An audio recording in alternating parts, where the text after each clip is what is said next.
The man who would trample empires, set entire cities ablaze, and make kings tremble, began as a boy condemned to death. Before becoming Genghis Khan, he was just Temujin, an unknown name amidst the icy winds of the Mongolian steppes, and the truth is simple. He shouldn't have survived. Imagine being born into a world without laws, where alliances shift overnight, and where a mistake can mean starvation or death. This was the reality for the nomadic Mongol tribes in the 12th century, a vast, brutal territory where only the strongest managed to survive more than a few years. Temujin was born into this chaos. The son of a tribal leader, he seemed to have a secure future. But that destiny was shattered far too soon. His father was poisoned by a rival clan, and overnight his family lost everything. No protection, no allies, no food, and it was at that moment that the impossible happened. Their own tribe abandoned them, a mother, some siblings, and a young boy, left to die in the middle of nowhere. No shelter, no resources, just the cold, the hunger, and the deadly silence of the plains. But here's the first detail that few people mention. Temujin did not break. While other children would have succumbed, he learned something different. He learned to survive, hunting small animals, fighting over scraps of food, and facing something even more dangerous than hunger, distrust, because on the steppes, anyone could be a threat. And that's exactly what led to the first dark moment of his life. In a dispute over food, Temujin killed his own half-brother, yes. Even as a child, this was not just an act of survival. It was a silent warning to the world. That boy would do anything to live, but surviving wasn't enough, because in that world, you either became strong or you disappeared. And then came the next blow. Temujin was captured by an enemy tribe, bound, humiliated, treated as a slave. A fate worse than death. For many, that would be the end of the story, but not for him, because that night, something changed in the darkness. Temujin escaped, not by luck, not by chance, but because even at that moment he was already learning something that would define his future, how to transform weakness into strength. And this escape, it wasn't just about survival. It was the beginning of something much bigger, because from that moment on, Temujin was no longer just a survivor. He was beginning to become an unstoppable force, and the scariest part, this was only the beginning. Escaping death didn't immediately transform Temujin into a leader. In fact, he was still a lonely young man, without an army, without territory, and without any guarantee of a future. But something was different now. Something was beginning to form within him. A vision. While other tribes fought amongst themselves for immediate power, Temujin began to understand something deeper. True power came not only from strength, but from loyalty, and that would change everything. Over time, he began to gather allies. Not kings, not nobles, but ordinary people, forgotten warriors, men rejected by other tribes, survivors like himself, people who had nothing to lose, and perhaps that's why. They had every reason to fight, but building alliances on the steppes was like walking on thin ice. Any mistake could mean betrayal, and Temujin learned this the hard way. His own childhood friend, Jamuka, the one who had once sworn eternal loyalty, would become one of his greatest enemies.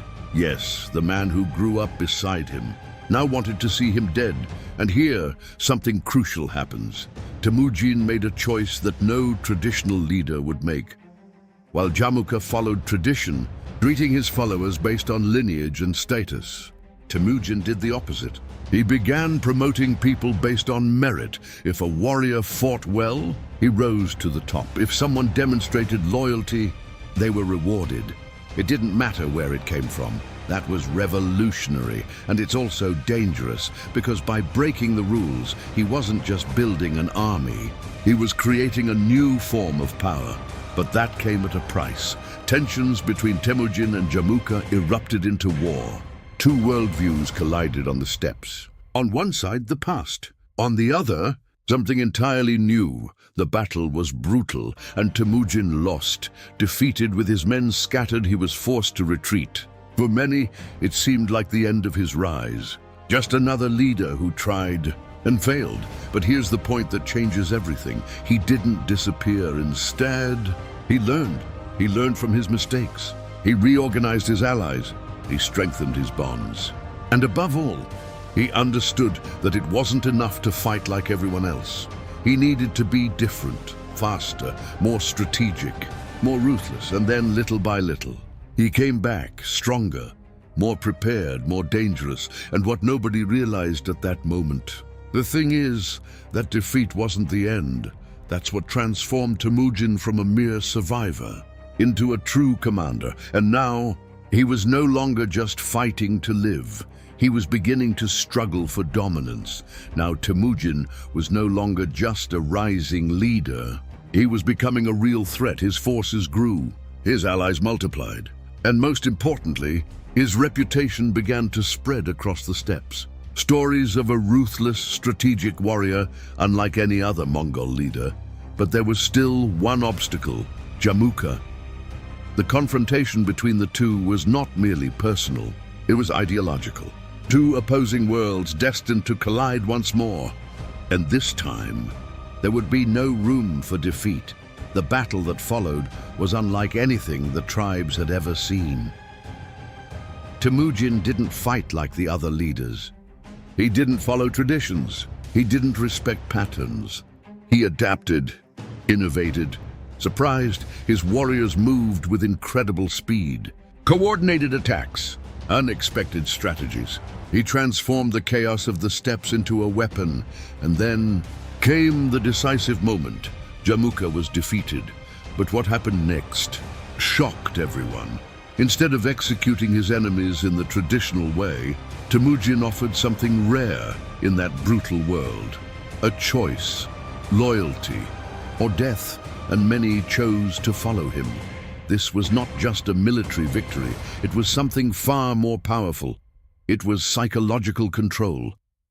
Temujin wasn't just conquering territories, he was conquering people, and with each new alliance, his power grew exponentially. But here's the most important detail. He started to reorganize everything. He broke down the old tribal structures. He mixed different clans. He eliminated internal divisions. He created units based on discipline, not blood. This had never been done before. He was, in practice, creating a modern army in the middle of the 12th century. And that was the real turning point, because from that moment on, Temujin ceased to be just another tribal leader. It became something completely new, a unifier, a strategist, a man with a vision far greater than anyone else around him. But there was still one last hurdle. To truly dominate, he needed complete recognition. He needed all the tribes to accept a single authority, his.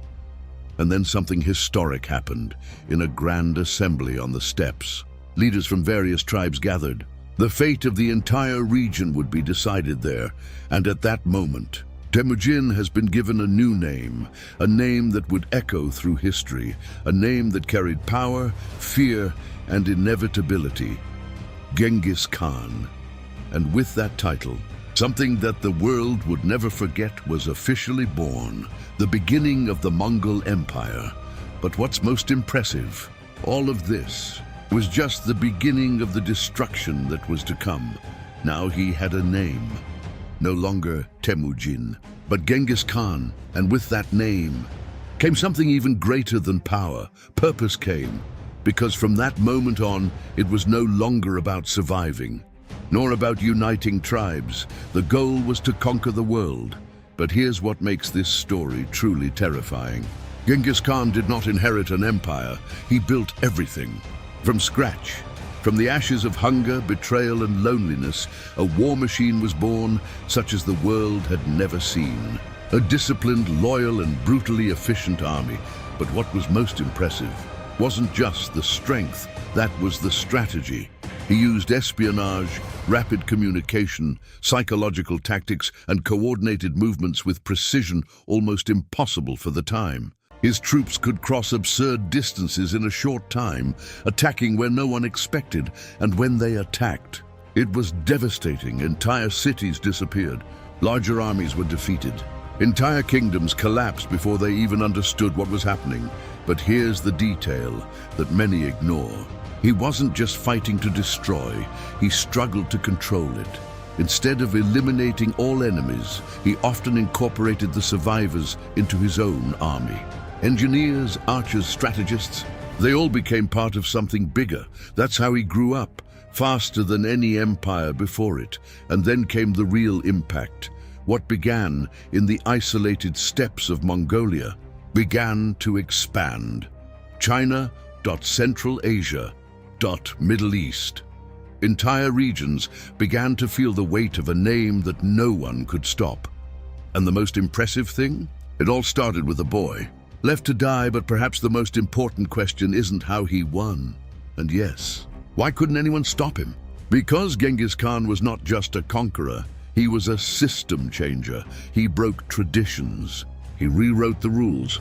He created a new form of warfare and a new form of power, and that changes everything, because his rise wasn't just about battles. It was about transformation, about how someone with nothing can become everything. And that brings us to the end. If this story has made you see the past in a different light, then you need to keep exploring, because what comes next is even more intense. The greatest conquests, the most brutal wars, and the true size of the Mongol Empire. So subscribe to the channel, because this journey is just beginning.